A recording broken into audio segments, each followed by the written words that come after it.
Good morning. ఎలా ఉన్నారు మీరు? చక్కటి నిద్ర పట్టిందని నేను నమ్ముతున్నాను. ఈ ఉదయకాలము డైలీ బ్రెడ్ విత్ పాస్టర్ యోజనకి స్వాగతము. ఈరోజు దేవుడు మనకి ఉదయకాలం మాట్లాడబోయే చక్కటి మాట the book of Psalms 31 from verse 19 to 20. కీర్తనలు 31:19-20 వరకు. నీ అందు భయభక్తులు గలవారి నిమిత్తము నీవు దాచి ఉంచిన మేలు ఎంతో గొప్పది. నరుల ఎదుట నిన్ను ఆశ్రయించు వారి నిమిత్తము నీవు సిద్ధపరిచిన మేలు ఎంతో గొప్పది. మనుషుల కపట పాయములు వారి నంటకుండా నీ సన్నిధి చాటున వారిని దాచుచున్నావు. వాక్కలహము మాన్పి వారిని గుడారములో దాచుచున్నావు.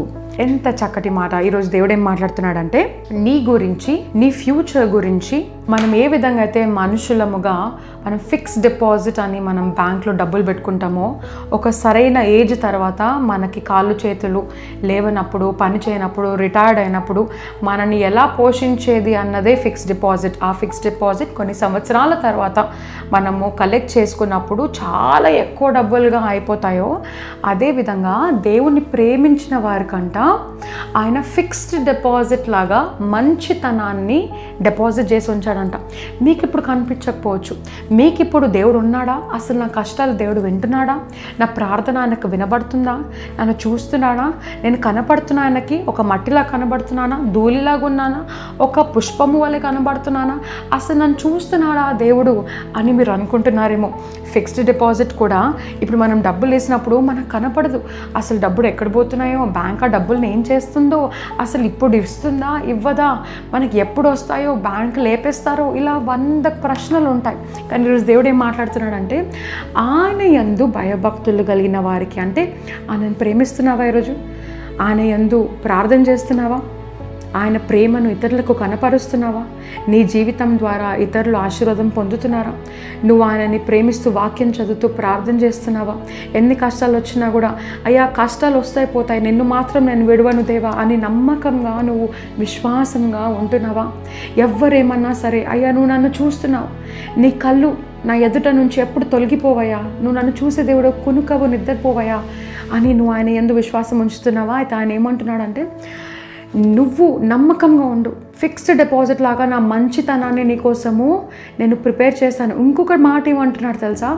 నేను నీ ఫ్యూచర్ని సిద్ధపరిచాను అంటున్నాడు. దాని అర్థం ఏంటంటే ఇప్పుడు ఏమి జరగనట్టు అనిపిస్తుందేమో, కానీ నీ ఫ్యూచర్ని సిద్ధపరిచేశాడంట. నీ కెరియర్ ఎలా ఉండబోతుందో, నువ్వు ఎవరిని కలవబోతున్నావో, ఎవరిని భర్తగా ఎవరిని భార్యగా ఉండబోతున్నారో, ఎంతమంది నీకు పిల్లలు పుట్టాలో, అవన్నీ ఆయన ఫ్యూచర్ సిద్ధపరిచేస్తున్నాడంట. ఒక సినిమాలో లాగా ఈ వ్యక్తి ఆయనను కలవటము, ఆయన ఈయనను పరిచయం చేయటము, ఈయన ద్వారా ఉద్యోగం కలగటము, ఈ ఉద్యోగం ద్వారా నీకు ఈ ఆశీర్వాదం రావటము, ఈ ఆశీర్వాదం ద్వారా ఈ వ్యక్తిని నువ్వు పెళ్లి చేసుకోవటము, అలా దేవుడు ఒక సినిమా లాగా నీ జీవితాన్ని నీకు ముందుగా కనపడదు కానీ ఆయన సిద్ధపరిచేస్తున్నాడంట.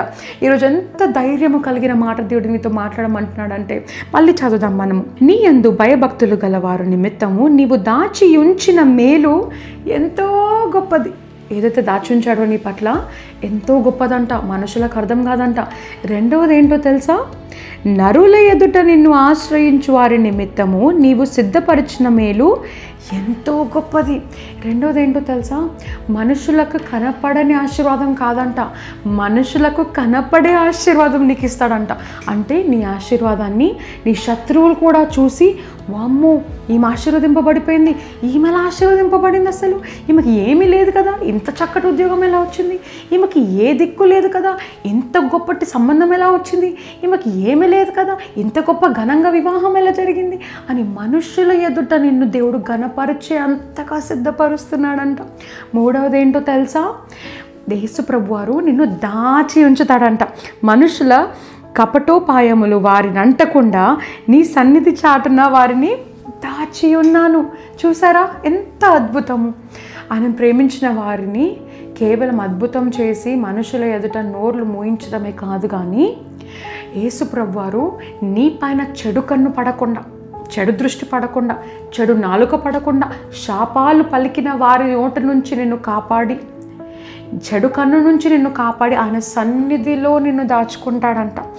ఏ చెడు వారికి కనపడకుండా ఆయన చేతి మాత్రమే నిన్ను లేవనెత్తలాగా సాతాను శక్తులు, క్రియలు, దానికి చెందిన ప్రతి దుష్ట అపాయము కూడా నీకు దూరపరిచి ఆయన హస్తముతో మాత్రమే లేవనెత్తి నిన్ను నడుపుతాడంట. ఆకలిగా వాక్కలహము మాన్పి వారిని గుడారములో దాచుచున్నావు. ఇంగ్లీష్లో ఏమంటుందంటే you shall keep them secretly in a pavilion from the strife of tongues. కొంతమంది అంటారు కదా, నువ్వు ఎలా బాగుపడతావు నేను చూస్తాను, నువ్వు నాశనం అయిపోతావు, నువ్వు అసలు ఎలా బాగుపడతావు, నీకు ఎవరి దిక్కో నేను చూస్తాను, నువ్వు ఎలా పైకి వస్తావు నేను చూస్తాను అంటాను కదా. అలాంటి వారి నోర్లు నాలుకలు కూడా నీకు తగలకుండా ఆయన సన్నిధిలో, ఆయన రెక్కల కింద పెవిలియన్, ఆయన గుడారంలో నేను దాచుకుంటాడంట. నువ్వు అనుకుంటున్నావు దేవుడు నన్ను చూడట్లేదని, కానీ ఈరోజు దేవుడు నీకు ఇచ్చిన వాగ్దానము నీ ప్రార్థనలు ఎక్కడ పోలేదు, ఆయన సన్నిధికి చేరాయి, ఆయన గుడారానికి చేరాయి. ఆయన రెక్కల కింద నువ్వు ఉన్నావు. మనుషుల ఎదుట నిన్ను హెచ్చిస్తాను అంటున్నాడు. చెడు కన్ను పడనీయకుండా నేను కాపాడుతా అంటున్నాడు. చెడు నాలుక నిన్ను అంటకుండా నేను ఆయన గుడారంలో హెచ్చిస్తాను అంటున్నాడు. ఇంత చక్కటి మాట దేవుడు మాట్లాడిన దేవుడికి మనము కృతజ్ఞతతో, విశ్వాసముతో, ధైర్యముగా మనం ఈ రోజు నుంచి గడుపుదామా? ప్రార్థన. పరిశుద్ధ దేవా, నీకు స్తోత్రములయ్యా. ఈ ఉదయకాలము మాతో మాట్లాడి నీ అద్భుతమైన మాట కొరకు నీకు వందనాలు ప్రభా. ఇన్ని రోజులు మేము నా ప్రార్థన వింటున్నావా? ఎన్నాళ్ళయ్యా? 6 నెలలు అయిపోయింది, 6 సంవత్సరాలు గడిచిపోయింది, ఇంకెన్నాళ్ళయ్యా నేను ప్రార్థన చేయాలి, అసలు ఉన్నావా, వింటున్నావా అని ప్రశ్నిస్తూ ఉన్నామయ్యా. కానీ ఈరోజు నువ్వు మాట్లాడుతున్నావయ్యా. నా యందు భయభక్తులు కలిగిన వారి ప్రార్థనలకి నేను వింటున్నాను, వారి కోసం మంచి నేను దాచి ఉన్నాను, వారి పైన చెడు కన్ను పడకుండా నేను వారిని కాపాడుతున్నానని మాట్లాడిన మాటను బట్టి నీకు వందనాలు. నీ బిడ్డలను హెచ్చించండి. ఆ ప్రార్థన సఫలమైన ఆ ప్రార్థనకి జవాబు వారికి దయచేయండి అయ్యా. పిల్లలముగా నిన్ను నమ్ముకున్న వారిని సిగ్గుపరచవు గనక ప్రభువా, మా తలను లేవనెత్తి అందరి ఎదుట హెచ్చిస్తానన్న మాటని మేము పట్టుకొని ముందుగానే నువ్వు చేయబోతున్న కార్యంకు స్తోత్రాలు చెల్లిస్తూ యేసయ్య నామమున ప్రార్థిస్తున్నాము తండ్రి. ఆమెన్. దేవుడు మిమ్మల్ని బహుగా దీవించునుగాక. ఈరోజు వాక్యము మిమ్మల్ని ఆదరించినట్లయితే కింద కామెంట్ రూపంలో మాకు తెలియచేయండి. మీ ప్రేయర్ రిక్వెస్ట్ మాకు తెలియచేయండి. మీకోసం ప్రార్థన చేస్తాము. అందరం కలిసి విజయవంతులుగా సాక్ష్యాలని పొందుకుందాము. ఈ వీడియో కావాల్సిన వారికి మీరు షేర్ చేసి వారిని కూడా ఆదరించండి. రేపు మరొక వాగ్దానంతో తిరిగి మళ్ళీ కలుస్తాను. అంతవరకు God bless you. Praise the lord.